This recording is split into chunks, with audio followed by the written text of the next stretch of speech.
नमस्कार student. Lockdown चल रहा है, आप सभी लोग अपने घरों में ही होंगे। देश की स्थिति भी खराब हो रही है। ऐसे समय में अपने टाइम का यूज़ करें और आज ये एक्सरसाइज 1.6 क्लास 9 का एनसीईआरटी जो सिलेबस है हमारा, उससे 1.6 ये इस चैप्टर का लास्ट एक्सरसाइज है और इसमें कुल 3 क्वेश्चंस हैं। क्वेश्चन बहुत टफ नहीं है। 6 में, 7th में, 8th में इस टाइप के क्वेश्चंस हम लोगों ने एक्सपोनेंशियल फॉर्म में पढ़े थे। आप सभी ने पढ़ा होगा और आपको ये ध्यान भी होगा कि आपके टीचर्स ने पढ़ाया हुआ था कि expand the exponential form, right in exponential form, simplification. तो इस टाइप का क्वेश्चन है, कोई बहुत ज़्यादा टफ नहीं है, केवल उस चीज़ को रिवीजन करना है। आइए क्वेश्चन को स्टार्ट करते हैं।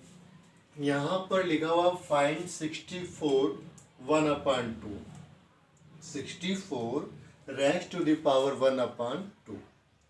देखिए 64 का फैक्टराइज कर लीजिए। प्राइम फैक्टर्स ना निकालना आता हो तो आप ये देख सकते हैं 64 आप इसे डिवाइड कर दें इस तरह से। तो यहाँ पर 2 8 जा, 2 4 जा, एंड 2 2 जा, एंड 2 1 जा। देखिए कितनी टाइम हो गया, 3 एंड 6 टाइम्स आ गया। आप यहाँ पर लिख दीजिए 2 multiple by 2 multiple by 2 multiple by 2 multiple by 2, और ये जो रेज़ टू द पावर 1/2 ना, ऐसे रहने दीजिए इसको। यहाँ पर 2 रेज़ टू द पावर 6 1/2। आप 2 से 6 को क्रॉस आउट कर दीजिए तो 2 रेज़ टू द पावर 3 हो गया, और 2 multiple by 2 multiple by 2 3 times open कर दीजिए, पावर 3 है तो 2 2 जा 4 2 जा 8, ये इसका आंसर हो जाएगा। चेक कर लीजिए, 2 2 जा 4 2 जा 8 2 जा 16 2 जा 32 2 जा 64। 64 उसका जो पावर आता है उसको यहाँ लिखें और इस पावर से इसको कैंसिल कर दीजिए, पावर 3 हो गया। तो 2 इंटू 2 इंटू 2 8 आपका आंसर आ गया। Very simple question. मैं समझता हूँ कि अगर ये क्वेश्चन मैं छोड़ दूँ तो ये क्वेश्चन आप कर सकते हो। देखिए क्या होगा, मैं आपको बता दे रहा हूँ। यहाँ पर जिस फॉर्म से आपने 64 निकाला ना, अगर आपको ऐसे आता तो आप ओरली निकाल सकते हो, नहीं तो आप इस तरह से प्राइम फैक्टर कर लीजिए और इसको सॉल्व करिए। ठीक, बहुत इजी क्वेश्चन है। देखिए 2 2 जा 4 2 जा 8 2 जा 16 2 जा 32 5 टाइम्स हो गया, तो 2 पावर 5 इंटू 1/5। ठीक है, 5 से 5 क्रॉस आउट हो जाएगा, आंसर 2 हो जाएगा।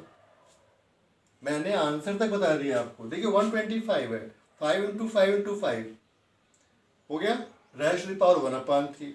नेक्स्ट में लिखिए 5 होल पावर 5 इंटू 1/3। 3 से 3 क्रॉस हो जाएगा, आंसर 5 हो जाएगा। सिंपल है ना, समझ में आ गया। इसे आप लोग ज़रूर करके पब्लिकली कमेंट बॉक्स में लिखिए। आइए इसी तरह से क्वेश्चन है, इस क्वेश्चन को देखते हैं। यहाँ पर देखिए 9 है, तो 9 को भी इसी फॉर्म में, जैसे 9 है ना, तो 3 3 जा 9 3 1 जा 3।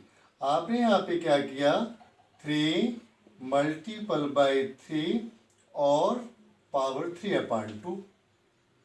देखिए 3 आया यहाँ पर, 3 स्क्वायर है इंटू 3/2, तो ये स्क्वायर और यहाँ पर पावर 3/2। 2 से 2 क्रॉस हो गया, 3 होल क्यू हो गया। आप इसको ओपन कर दीजिए एक्सपोनेंशियल फॉर्म को। 3 3 जा 9 9 3 जा 27। आपका जो आंसर होगा 27 होगा। ठीक है ना, इसी ढंग से ये क्वेश्चंस होंगे, ये भी क्वेश्चन इसी टाइप से होगा। देखिए यहाँ पर क्या है, यहाँ पर पावर जो है माइनस में है, यहाँ पर लिखें 5 into 5 into 5 raise to the power 1/5। ठीक, अब क्या करिएगा, 5 नहीं सॉरी 3 है यहाँ पर, 3। तो आपने लिखा यहाँ पर 5 माइनस 1/3 मल्टीपल बाई 3। 3 से क्रॉस हो गया, तो 5 की पावर कितनी हो गई, -1, और जिसकी पावर -1 में हो उसे आप लिख सकते हो 1/5। ठीक है ना। क्वेश्चन बहुत इजी है, आप इसे कर सकते हो। ये 2 क्वेश्चन आप करें और पब्लिकली कमेंट बॉक्स में लिखें। और लिखने का तरीका कुछ मत है, आप कमेंट बॉक्स में जाइए, एक्सरसाइज 1.6 क्वेश्चन नंबर 2 पार्ट 2 और उसका आंसर लिख दीजिए। कोई सॉल्यूशन करके नहीं दिखाना, केवल आंसर लिख के दिखाइए। इससे आपका कॉन्फिडेंस बहुत ज़्यादा क्रिएट होगा। नेक्स्ट यहाँ पर हमारे पास है 2। देखिए यहाँ पर ये 2 है, ये भी 2 है, तो आप इसे लिखेंगे 2 × 2 जो बेस है। और जब बेस सेम हो तो उसके एक्सपोनेंट को हमेशा प्लस करते हैं। 1/5 कर दिया आपने यहाँ पे लिख दिया। यहाँ पे बेस कॉमन ले लीजिए, बेस कॉमन आता है क्योंकि सेम है ना, तो कॉमन ले लेंगे और इसके जो पावर को हम प्लस कर देंगे। तो यहाँ पर 2 और यहाँ पर 3 और 5 का एलसीएम 15 हो जाएगा।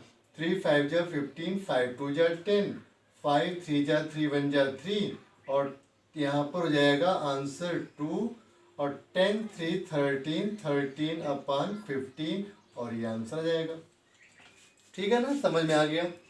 यहाँ पर देखें 1/7/3 होल क्यूब पावर 7। तो इसको आप लिखेंगे, किसी 1 को कितने टाइम मल्टीप्लाई कर लो, 1 को जितनी टाइम मल्टीप्लाई करेंगे आंसर 1 ही आएगा।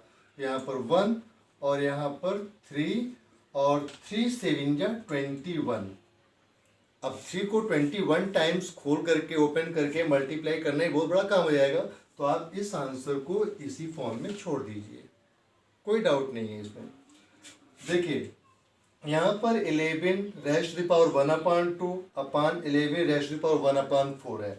जब कोई चीज़ अपान में होती है इसका मतलब डिवाइड हुआ, तो डिवाइड फॉर्म में क्या करें, आप 11 को कॉमन कर दीजिए और जो पावर होते हैं वो माइनस हो जाते हैं, चाहे वो इस फॉर्म में हो P/Q के हो या सिंपल कोई नंबर हो, उसे माइनस ही कहता है। आपने यहाँ पर लिखा 11 और एलसीएम 4 हो गया। 2 2 जा 4, 4 1 जा 4 1 और यहाँ पर देखो 11 2 - 1 = 1 1/4 11^1/4 हो जाएगा। यहाँ पर क्वेश्चन देखिए 7 है 8 है, तो आपने कुछ नहीं करना है, यहाँ पर आपको लिखना है 7 × 8, क्योंकि ये जो देखिए यहाँ पे सेम था तो कॉमन रख लिया। यहाँ पर क्या है, ये डिफरेंट है, तो क्या करेंगे उसके लिए, जब कोई चीज़ डिफरेंट हो तो उसके पावर को देखा आपने। देखो यहाँ पर बेस सेम है, बेस डिफरेंट है, तो आपने डिफरेंट नंबर रख लिया। एक्सपोनेंट इसके कॉमन है, एक से हैं, तो यहाँ पर क्या लिख दें आप 1/2 और क्या करेंगे दूसरा 1/2 कॉमन कर देंगे। यहाँ पर ये सेम है तो इसको कॉमन कर दिया और 7 × 8 कर लिया। तो यहाँ पर जाएगा 7 8 जा 56 और पावर 1/2, ये इसका आंसर हो जाएगा। ठीक है, ये डिफरेंट क्वेश्चंस थे, अलग अलग ढंग से थे, तो मैंने इसको पूरा कर दिया। इस क्वेश्चन के बेस पर ये 2 क्वेश्चन हैं, इन्हें आप करेंगे। इस क्वेश्चन के बेस पर ये हैं जिनका मैंने हिंट दे दिया आपको, ये भी कर लेंगे। मैं इसका भी हिंट दे देता हूँ कि 32, अब 5 टाइम जाएगा ना, 2 2 जा 4, 2 जा 8, 2 जा 16, 2 जा 32, 2 raise to the power 5 × power 2/5। Okay, 5 से 5 कैंसिल हो जाएगा, 2 होल स्क्वायर बचेगा। अब 2 × 2 ओपन कर दीजिए, आपका आ जाएगा। यहाँ पर 2 2 जा 4, 2 जा 8, 2 जा 16 4 टाइम्स, तो 4 से 4 कैंसिल हो गया, बचा 2 2 पावर 3 मतलब 2 2 जा 4, 2 जा 8, इसका आंसर 8 हो जाएगा। लेकिन आप इसे करें और इस तरह के बहुत सारे क्वेश्चंस डिज़ाइन करके पेपर में आपके चेंज करके आता है। बट ये क्वेश्चन बहुत इंपॉर्टेंट है जो आपको 2 मार्क्स बड़े इजी वे में दे देगा। इस क्वेश्चन को अच्छी तरह से समझ लीजिए, अपने दोस्तों में अधिक से अधिक शेयर करिए, उनको भी समझाइए और अपने भी समझिए।